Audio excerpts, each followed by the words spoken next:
Hello, everyone.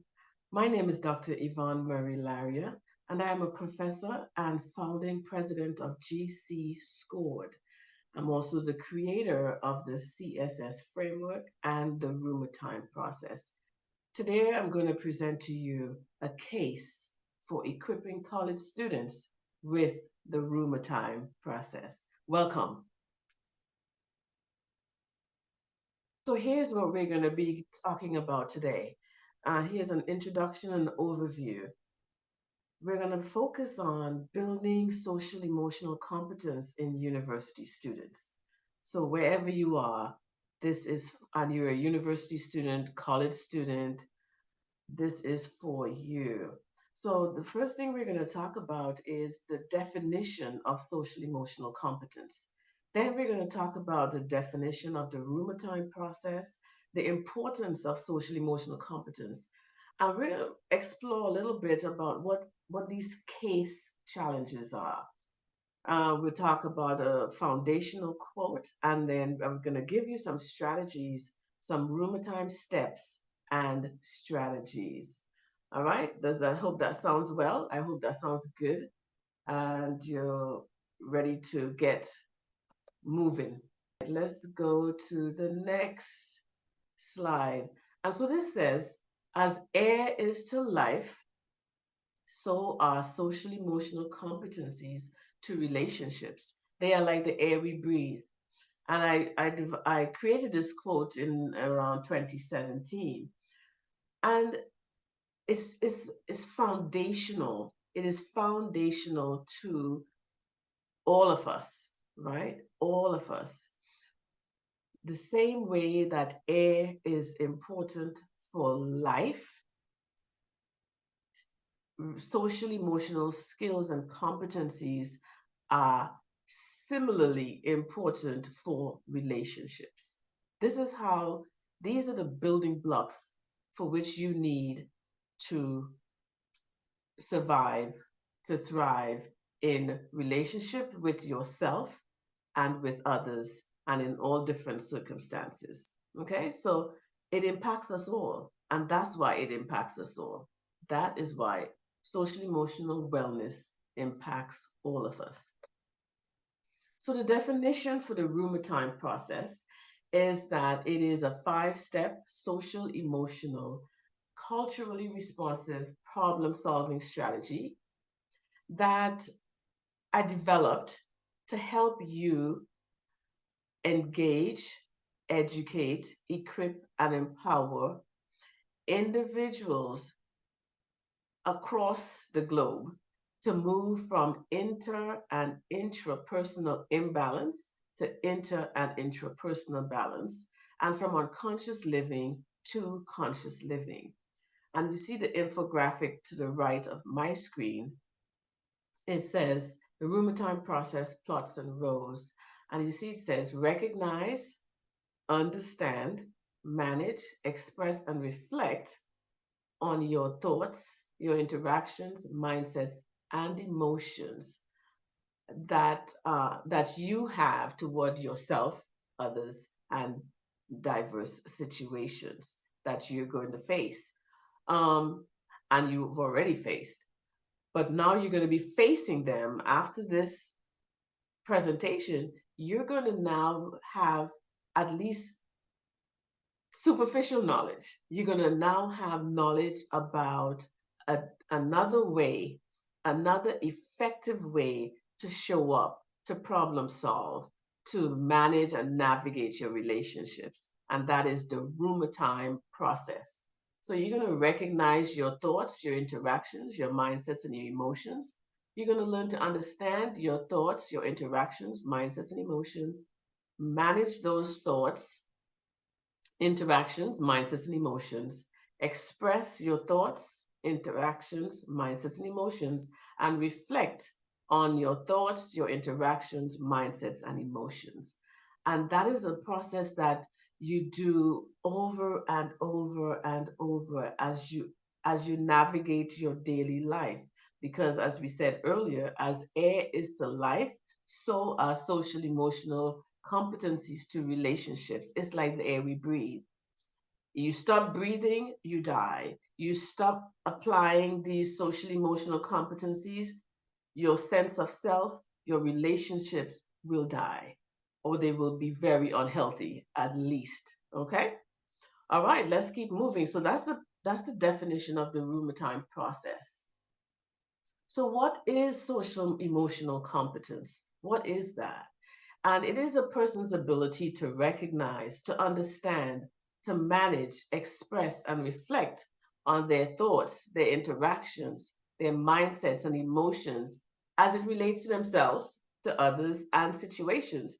And the letters in red spells out the RUMERTIME process. So RUMERTIME is an acronym that stands for recognize, understand, manage, express, and reflect on your thoughts, your interactions, mindsets, and emotions as it relates to yourself, others, and in diverse situations.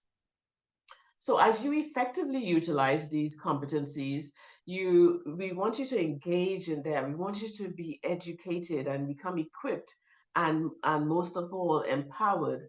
And individuals and this is for individuals of all ages, all stages in life, and again across the globe, wherever you are located, as long as you can read, write, and think and breathe, you need to be able to recognize your thoughts, your interactions, mindsets, and emotions. You need to understand them.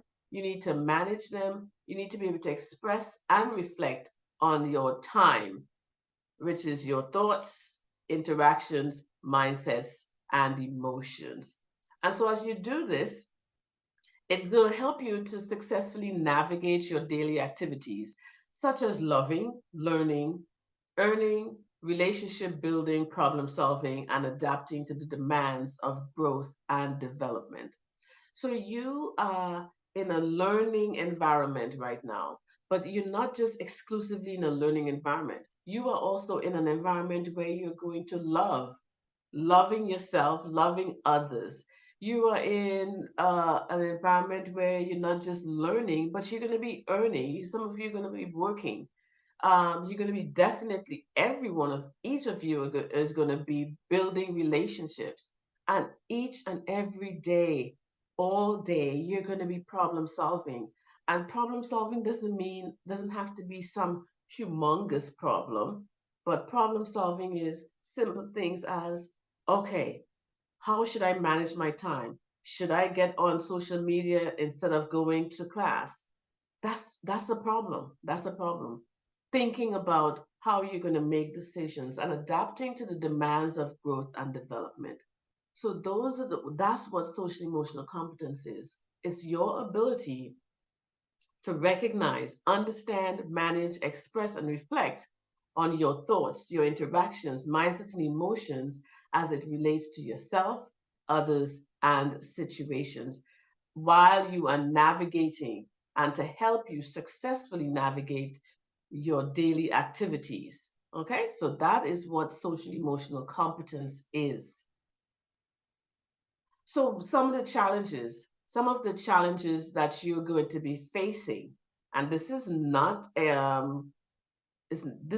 cover all the challenges that you're going to be facing, but it's just giving you a few ideas to start helping you become conscious of, right?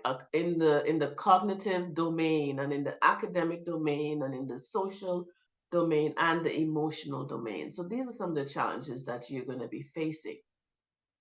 So yes, you're going to be faced with a variety of cognitive challenges as you adapt to uh, a new academic environment.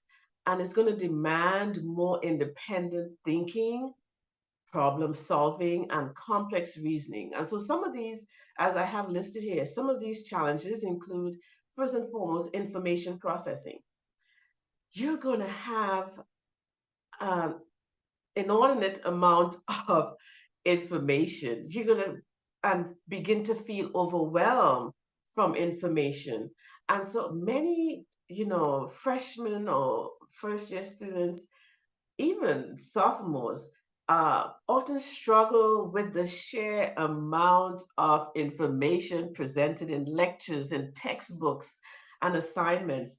And you're going to find it challenging to absorb it, organize it, and remember relevant content. And so that presents a problem. Finding relevant information, a part of information processing challenge is learning how to pick out what is important. What is the important information from the lectures, and ignoring irrelevant information is a skill that many freshmen have challenges with. And that's some, but because you have a challenge doesn't mean you cannot overcome it. That doesn't mean you cannot develop the skills for it. And that's why the RUMERTIME process is is critical to your being successful in college. All right. So next we have critical thinking skills, and I have to move through this quickly because of time constraints.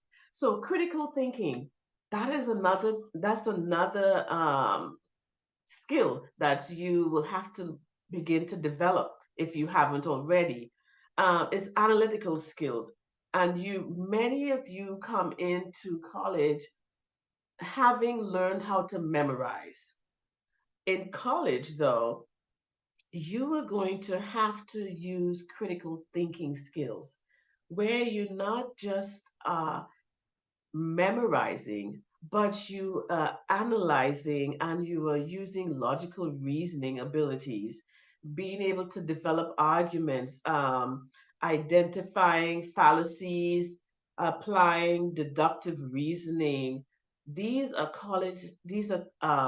challenges that you are going to be experiencing as you matriculate through, and being a freshman or a first year student, or even like I said, even early on in your college career, these are challenges. But again, now that you are going to become familiar with the RUMERTIME process, that is going to help you successfully navigate how to how to recognize and understand and manage these cognitive challenges. Then we have challenges along the lines of attention and concentration.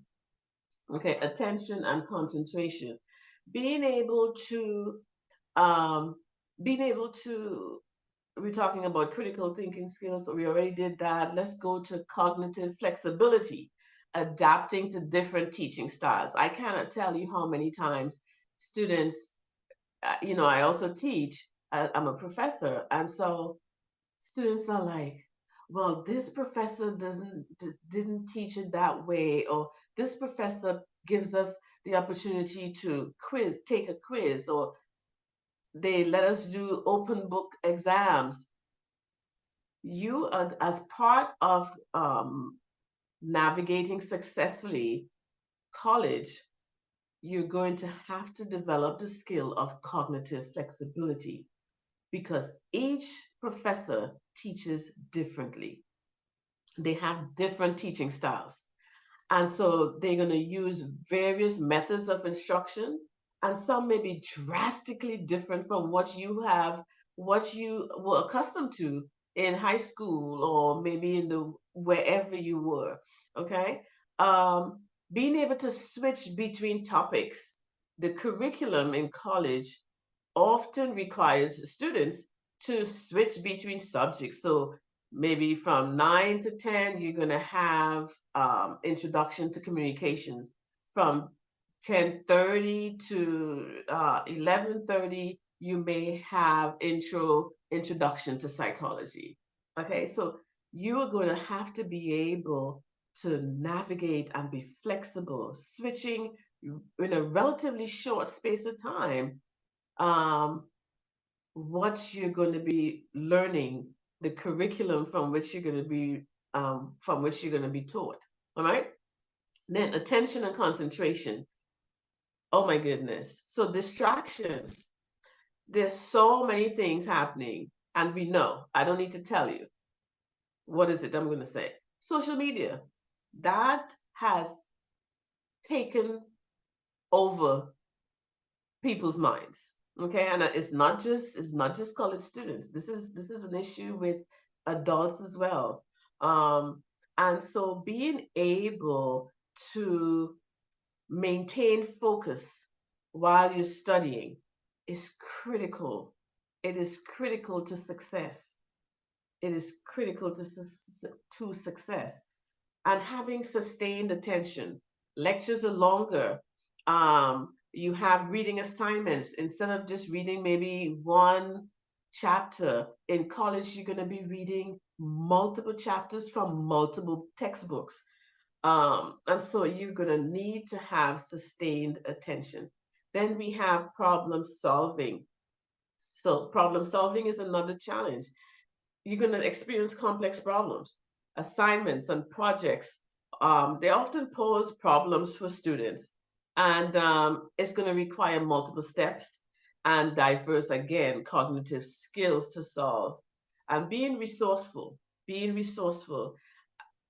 knowing how to figure out how to approach academic challenges, which we're going to talk about next.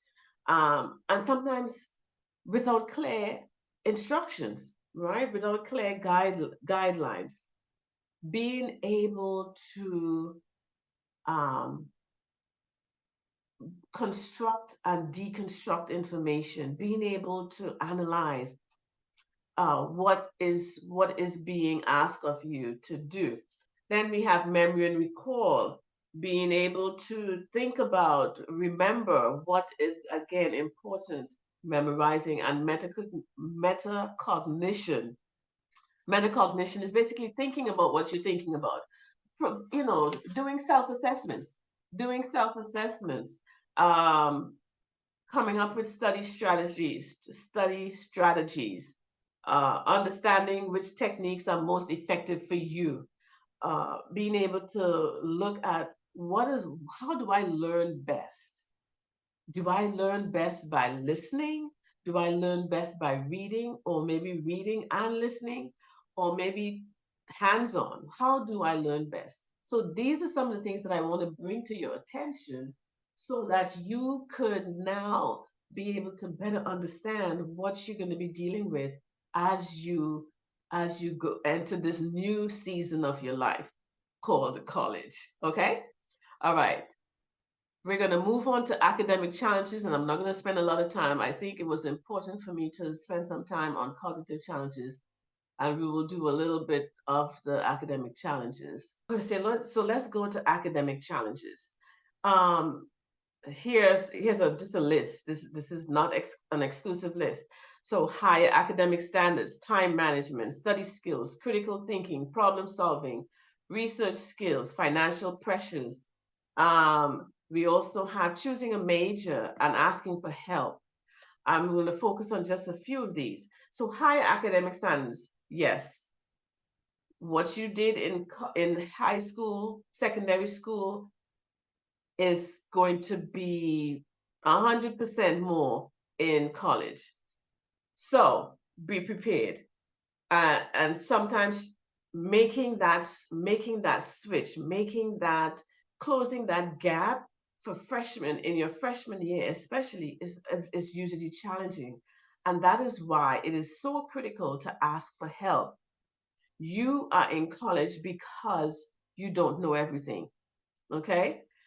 And you have professors, you have mentors, you have counselors, you have coaches, you have academic coaches, you have all types of different support systems. Ask for help. Get tutoring. It is not something that you should be ashamed of. You're in college. You're here to learn. So you will need help. The professors don't expect you to know everything. They don't expect you to know anything about the subject matter that you're engaging in. So, in order to close that gap between high school, secondary school, and the first year college, you need to ask for help. Okay, you need to ask for help. Time management. College is much less structured than high school. You are going to be on your own. You're going to have the courses that you need to finish. You're going to have a degree completion plan, and it is now your responsibility. And so some of you may be working, some of you may have families, some of you are taking an overload, or even if you're not taking an overload, there are life circumstances. You don't have the amount of freedom that you had and as you did in your prior academic pursuits. So being able to manage time effectively can be a hurdle. And so making sure that you learn this RUMERTIME process, because this is going to help you navigate. Let's go say similarly with study skills, and we talked about critical thinking skills, problem solving skills, research skills, right? We want you to be able to be successful in your papers and your projects, and it usually requires substantial research. Reach out to the librarian, talk to a tutor, talk to your professors. It can be overwhelming. Don't try to do this on your own, because the topics are unfamiliar, and academic research, it doesn't become a situation where it's second nature, um, especially as you're starting off in college. So get help, get help. You're going to have some other financial pressures, right? Financial pressures, whether you get financial aid or not, there's going to be that issue of financial pressure. So make sure you reach out for help. Reach out for help. It's a lot of responsibility to pay for your tuition and living expenses. So make sure you reach out for help. Um, Choosing a major, making decisions about your academic pursuits and career pathways can be a source of stress and anxiety. And so we're going to go into now um, your social challenges. Okay. So that was the academic challenges. Let's go now into social challenges. Making friends. Oh my goodness. This is one. I just did a research project. I'm working on a project with freshmen, college-bound students. And one of the challenges that it showed is that making friends in college is sometimes harder than when you were in secondary school or even in primary schools, because many of you are coming from multiple places across your country, across the world, and you're coming into these academic institutions starting new, and that could be daunting. That could be daunting. And you've left friends, who you grew up with in maybe in your neighborhood or in your community or whatever other little cocoon you came from. And now you were thrust into this environment. You're going to need the RUMERTIME process to help you make friends. As air is to life, so are social emotional competencies to relationships. All right. Having a sense of belonging, is also could also create some fears and anxiety, roommate issues. Oh my goodness. I don't need to tell you, just be prepared to be. Here's what I would want you to do. Be prepared to be a socially emotionally competent roommate. If each of you do that, then it will decrease the issues that you will experience with your roommates. And when you have those issues or challenges or conflicts, um, engaging the RUMERTIME process, equipping yourself with the RUMERTIME process is going to help you be able to do what? as we talked about, problem solve. Okay, so also when you come upon social pressures, then you have the cultural differences. Many of you are going to be in spaces where the person that you're rooming with or the person that you're sitting next to in class is different from you. All right, your teachers are going to be different, your professors are going to be different. Being able to recognize and understand your thoughts, your interactions, your mindsets, and your emotions about differences. All right. All right. Networking, establishing professional relationships. Again, reach out to your professors and all the different support services on your campuses. They are there to provide support. Romantic relationships, as air is to life, so are social emotional competencies to relationships, whether it's a platonic relationship, whether it's a study buddy or a romantic relationship. These are some of the challenges you're going to experience. The people you meet in college, if you find a special person, somebody you want to have a romantic relationship with, being able to manage and balance and not get distracted or so into that person that you lose sight of why you came to college. Okay? Your main reason for coming to college. Yes, we know people want to come to college to have a good time, socialize, but that is not your primary purpose for coming to college. So keeping all of that in mind, and what is going to help you with that is, again, the RUMERTIME process. All right, let's talk about some emotional challenges. Homesickness. Oh my goodness. I remember when I left my home country, Trinidad and Tobago, I was 18 to come to the US. And that was the first time I came to the US. I've traveled before, but that was the first time I had come to the US. And I tell you, I cried for the entire trip from Trinidad to the US. I was totally and completely homesick. And so you're going to experience that. I didn't die. I didn't, you know, fail. And so you will feel it. Know that you can make it. Know that you will survive it. All right. So too many times we have these emotions, we have these feelings, and we tend to, and this is the same for stress and anxiety, depression. Um, when you feel what you feel, understand that feelings have no intellect. They are influenced, directly influenced by what you are thinking and by your experiences, events, right? So that is how we come upon feelings. I was feeling homesick because I was leaving home. It's a natural response. It's a natural response. So there's nothing wrong with you feeling homesick.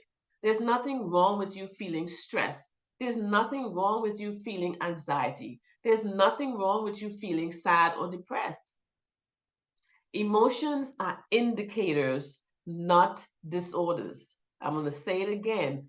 Emotions are indicators, not disorders. When you feel it, when you feel whatever it is you feel, I want you to remember this is an indicator. It is a smoke alarm. It is some type of an alarm letting you know that something is going on in your thinking, something is going on in your environment. Pause. Pause and see, spend some time. See, okay, what is it that's making me feel? What is happening? What am I thinking?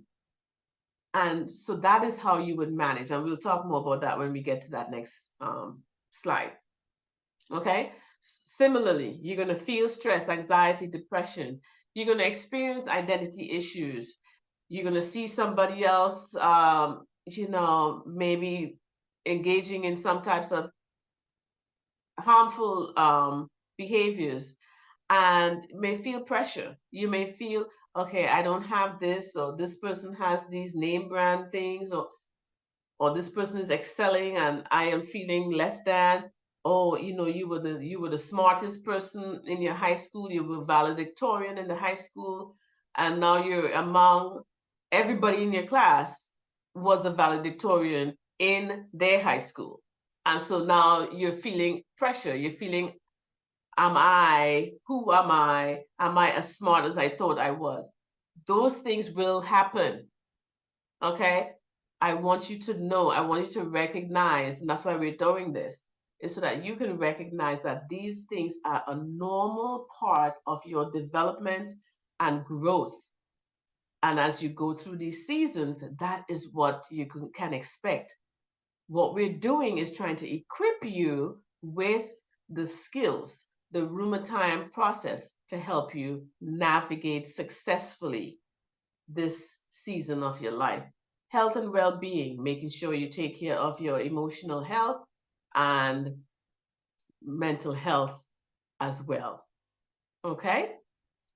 So some of the benefits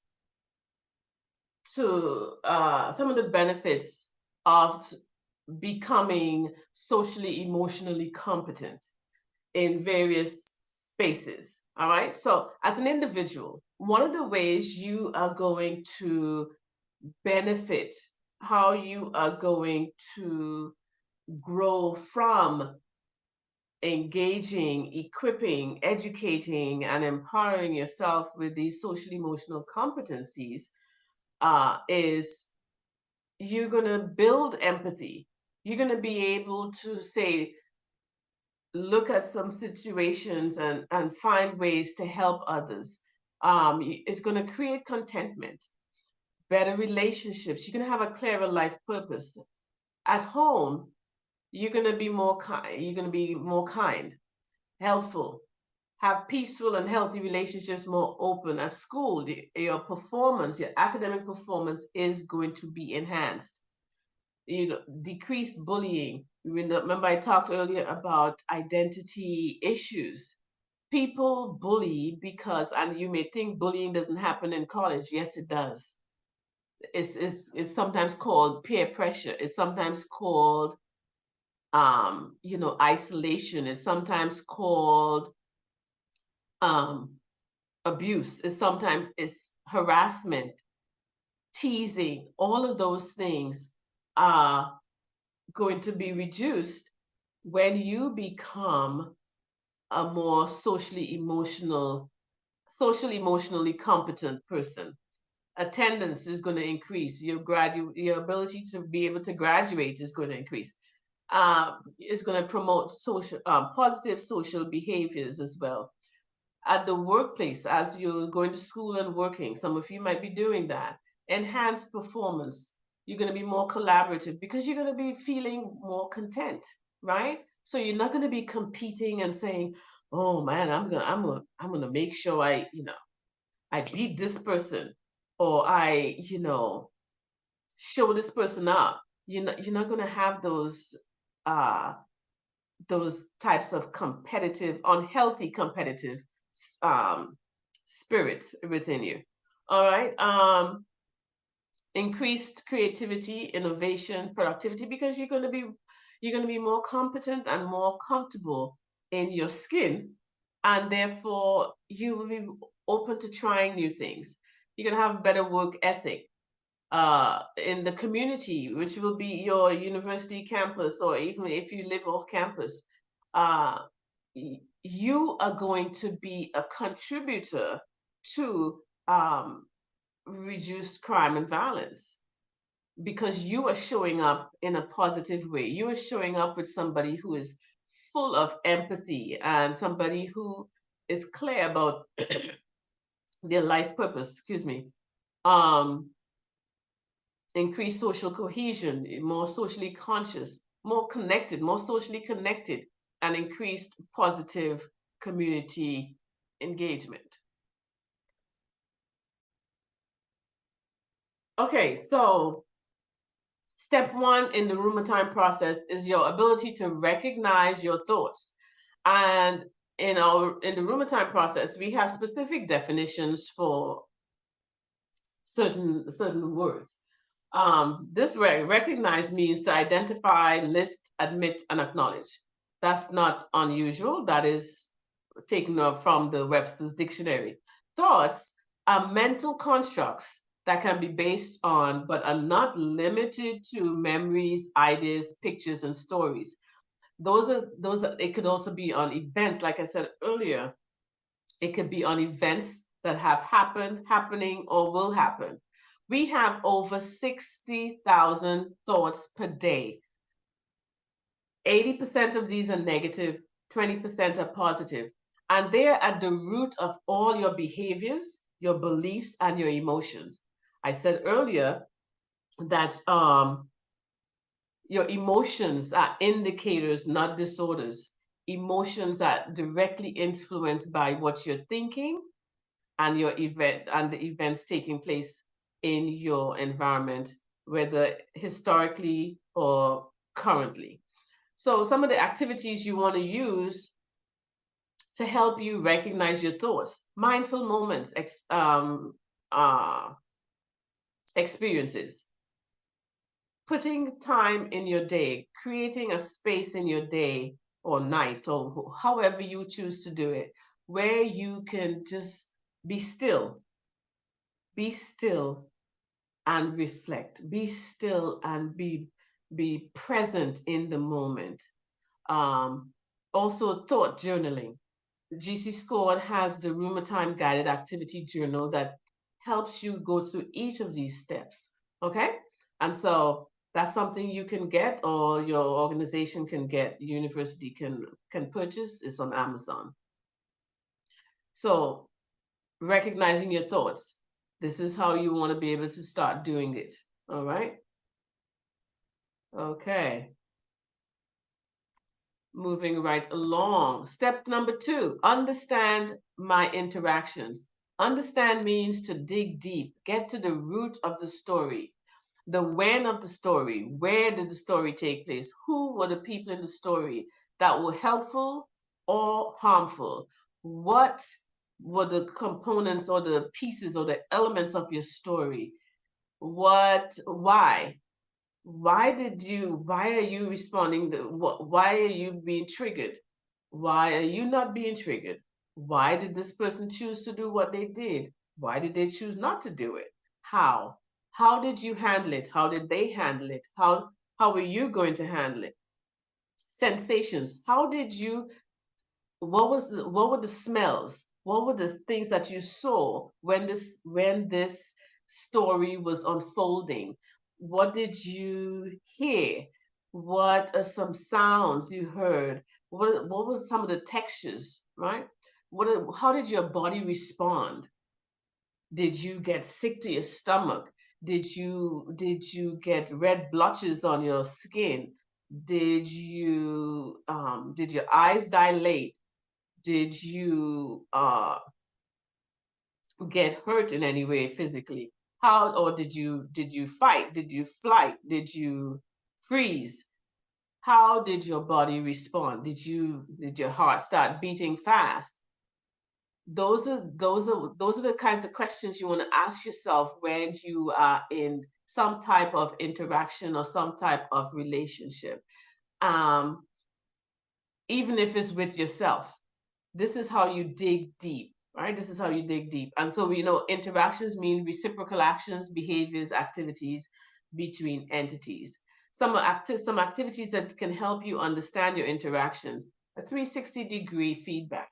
What that means is having a trusted person, having someone who you can trust, someone who you are able to rely on, give you feedback, somebody who you believe has your best interest at heart.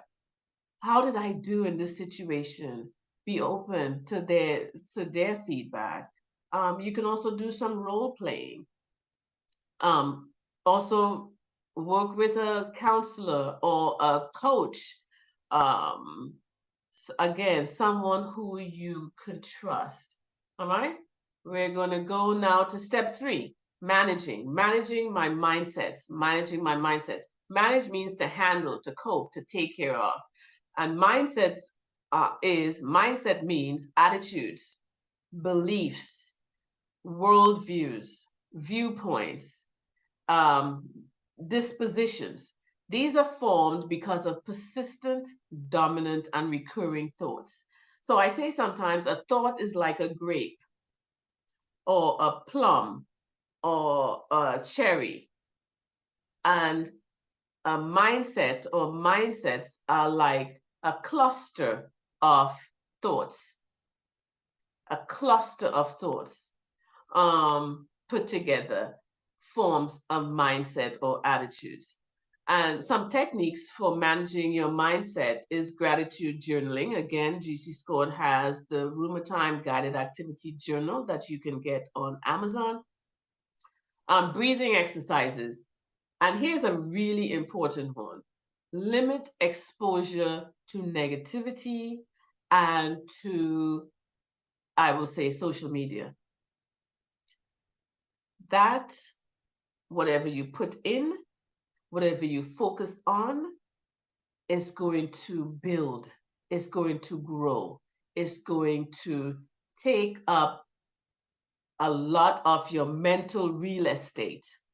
Okay, so you get to choose, you get to manage, you get to handle what you put in. It doesn't just happen by osmosis. You are in charge of what you allow into your space, and therefore whatever you allow in is what's going to come out. So manage what you put in, manage it well. All right, so that's step 3. So step 1 is recognize. Step 2, understand. Step 3 is manage. Manage your mindset. Step 4, express my emotions. Express means to demonstrate, show, or explicitly state. Emotions, as I said, emotions or feelings have no intellect. They are directly controlled by your thinking patterns as well as current and past events. I said earlier, emotions are indicators, not disorders. When you feel your feelings, do not just allow those feelings to be the engine in your life, okay? Look at emotions for what they are. They are indicators. You may feel overwhelmed. You may feel anxious. You may feel sad, depressed, angry, embarrassed, ashamed. The list goes on. All emotions they are indicators, not disorders. Pause when you're feeling whatever you feel. Pause. Pause. And then ask yourself, what am I thinking? What is happening in my environment right now? Recognize what you're thinking. Recognize what is happening in interactions. Recognize what you believe about what is happening. And then you get to recognize your emotions. It is a cycle. You have to do this over and over and over. Okay? Activities that you can utilize to express your emotions in a healthy way. Avoid harmful coping mechanisms. So, an example of harmful coping mechanisms: drugs, alcohol, excessive eating, and all of those kinds of things. Okay? Artistic expressions.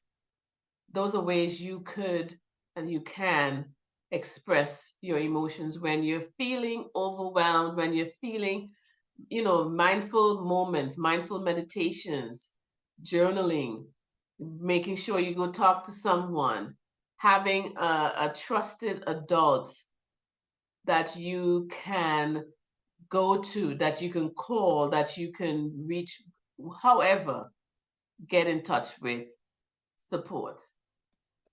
And step 5, reflecting on your time Remember, time is thoughts, interactions, mindsets, and emotions. And reflect means to think quietly and calmly, to look back, to show something, to make known to yourself, to think critically, and to consider options. Some of the activities that you can engage in: meditation, having quiet moments, time to read, time to write in a journal, time to draw, time to maybe write lyrics for a song or poems, or take a walk on the beach, go down to a river, play, get some of that energy out, exercise, physical activity. Again, the Rumor Time Guided Activity Journal. Offer help to someone. Okay, offer help to someone. These are, this is a quick overview of the RUMERTIME process. And this is going to help you. You can dig deeper into it. We have a website that could give you further information. And that website is www.everypeacematters.com.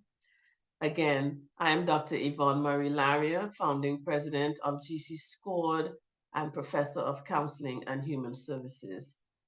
Here is the contact information if you would want to reach out to us for professional opportunities or any types of opportunities that you want to, like I said, you can go to our store, all different opportunities to help you successfully navigate your your college experience, your university experience. Thank you so much for attending, and we look forward to getting some type of feedback through the individuals who have organized this workshop. God bless.